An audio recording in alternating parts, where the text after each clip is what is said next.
30째 해 넷째 달 초다새에 내가 그발강가 사로잡힌 자 중에 있을 때에 하늘이 열리며 하나님의 모습이 내게 보이니 여호야긴 왕이 사로잡힌 지 5년 그 달 초다새라.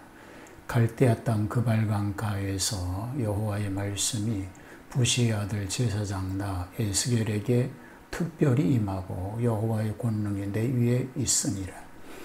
내가 보니 북쪽에서부터 폭풍과 큰 구름이 오는데 그 속에서 불이 번쩍번쩍하여 빛이 그 사방에 비추며 그 불 가운데 단쇠 같은 것이 나타나 보이고 그 속에서 네 생물의 형상이 나타나는데 그들의 모양이 이러하니 그들에게 사람의 형상이 있더라.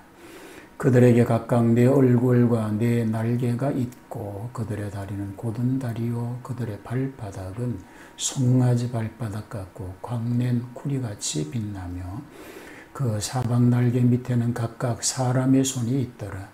그 네 생물의 얼굴과 날개가 이러하니 날개는 다 서로 연하였으며 갈 때에는 돌이키지 아니하고 일제히 앞으로 곧게 행하며 그 얼굴들의 모양은 넷의 앞은 사람의 얼굴이요 넷의 오른쪽은 사자의 얼굴이요 넷의 왼쪽은 소의 얼굴이요 넷의 뒤는 독수리의 얼굴이니 그 얼굴은 그러하며 그 날개는 둘로 펴서 각기 둘씩 서로 연하였고 또 둘은 몸을 가렸으며 용이 어떤 쪽으로 가면 그 생물들도 그대로 가되 돌이키지 아니하고 일제히 앞으로 곧게 행하며 또 생물들의 모양은 타는 숯불과 횃불 모양 같은데 그 불이 그 생물 사이에서 오르락 내리락 하며 그 불은 광채가 있고 그 가운데에서는 번개가 나며 그 생물들은 번개 모양같이 왕래하더라.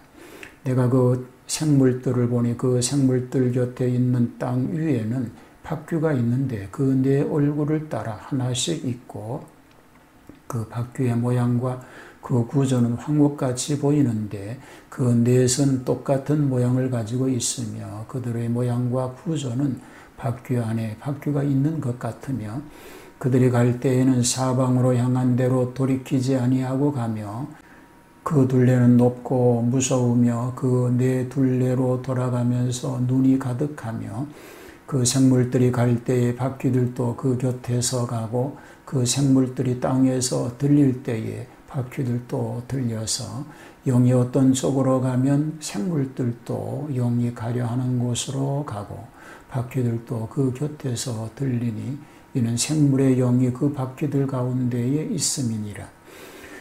그들이 가면 이들도 가고 그들이 서면 이들도 서고 그들이 땅에서 들릴 때에는 이들도 그 곁에서 들리니 이는 생물의 영이 그 바퀴들 가운데 있음이더라.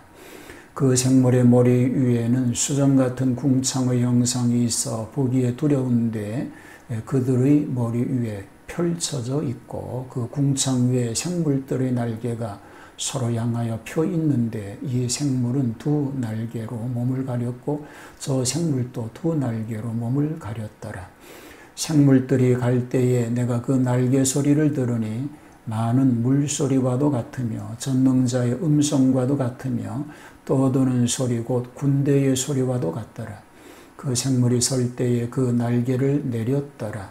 그 머리 위에 있는 궁창 위에서부터 음성이 나더라. 그 생물이 설 때에 그 날개를 내렸더라.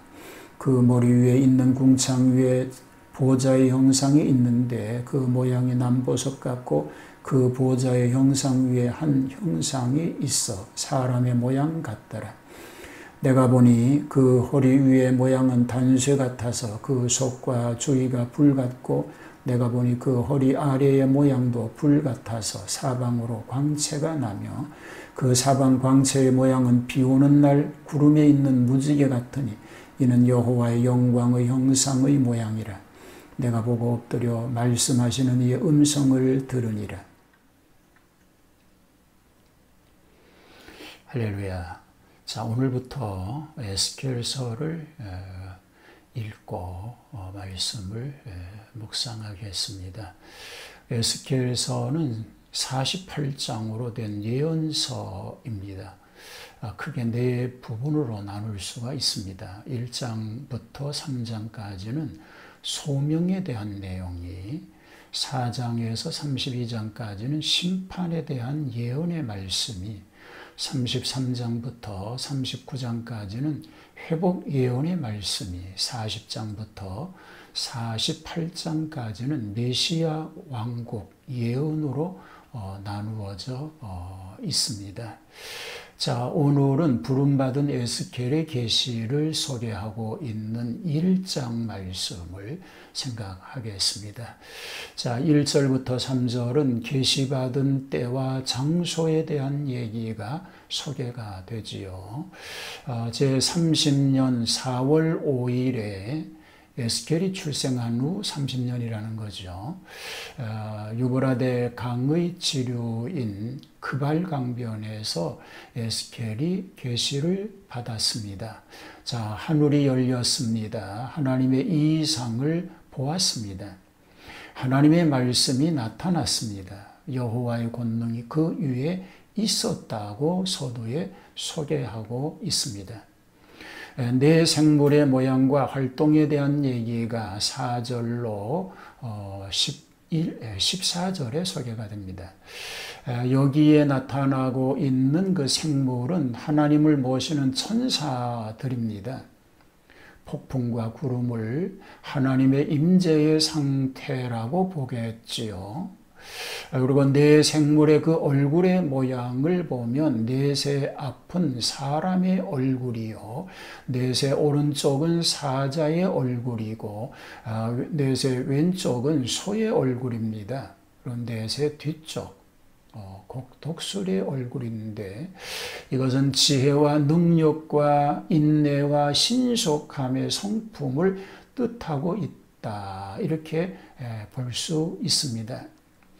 특별히 사람의 형상은 사람들을 가르치기 위하여 나타남이고, 날개는 영계에서 운행하는 믿음을 비유하고, 곧은 다리는 좌절됨이 없이 튼튼함을 나타냅니다.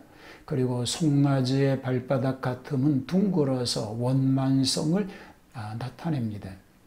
사람의 손은 봉사의 손이요, 날개의 연합은 연합과 단결을 뜻하고 일제히 앞으로만 전진한다고 하였습니다.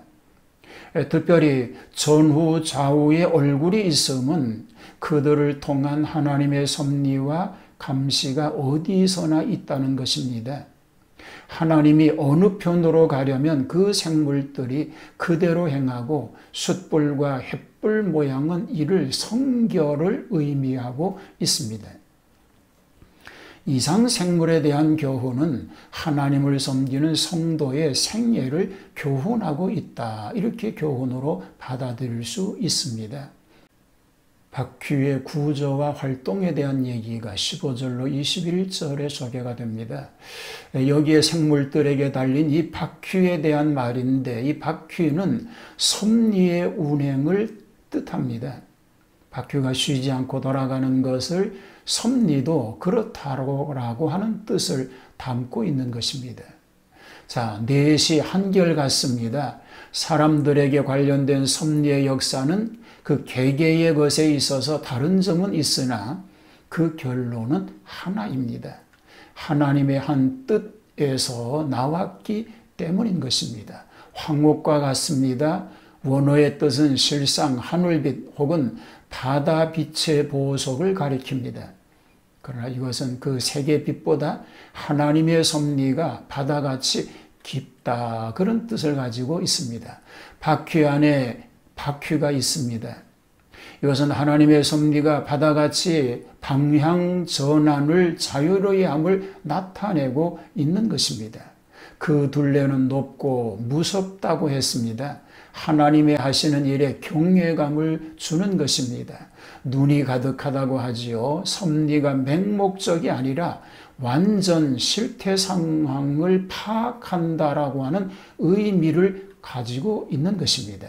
모든 것을 다 보신다는 의미인 것입니다. 생물들의 활동을 22절로 28절은 말합니다. 위의 생물들과 바퀴들의 동작이 하나님의 명령을 순종하는 것뿐이라고 할 수 있습니다. 여기 날개 소리, 전능자의 음성, 군대의 소리들은 다 하나님의 음성을 가리킵니다. 섭리의 동작은 모두 하나님의 음성을 순종하여 일어나는 것입니다. 마지막으로 위에 진술된 섭리의 발언이 하나님이시라고 하는 것을 지적하고 있습니다. 하나님을 사람의 모양 같다고 하는 뜻은 그가 장차 사람으로 오실 오묘한 일을 내다보는 의미를 담고 있는 것입니다. 그의 모양을 단쇠불과 같다고 한 것은 그 심판 성결의 위엄을 비유하고, 무지개 같다고 한 것은 그가 신실과 자비로 된 구원 계약을 기여하시고 그대로 지키실 것을 보여주는 일인 것입니다. 하나님의 신령한 모습으로 인간들에게 알려주시는 데 있어서 이상과 같이 어떤 상징적으로나 비유적으로밖에 안 되나니 하나님은 너무 신비롭고 어미하시고 거룩하시기 때문인 것입니다. 하나님의 진리의 말씀을 우리가 잘 깨달을 수 있도록 하나님의 은혜가 함께하여 주시기를 간절히 소망합니다. 에스겔서를 생각하는 동안에 예언서인데 이 말씀의 의미를 깨달을 수 있는 은혜가 하나님의 도우시는 정 가운데 넘치게 되기를 주님의 이름으로 축복합니다. 하나님의 진리의 말씀을 깨달을 수 있도록 하여 주시옵소서. 시대말을 살아가고 있는 저희들에게 하나님의 진리의 말씀이 필요합니다. 깨닫게 하시고 그 말씀을 믿고 그 말씀을 순종하며 하나님의 약속을 받아 누리는 복된 승리자가 되게 하여 주시옵소서. 예수님 이름으로 기도하옵나이다. 아멘.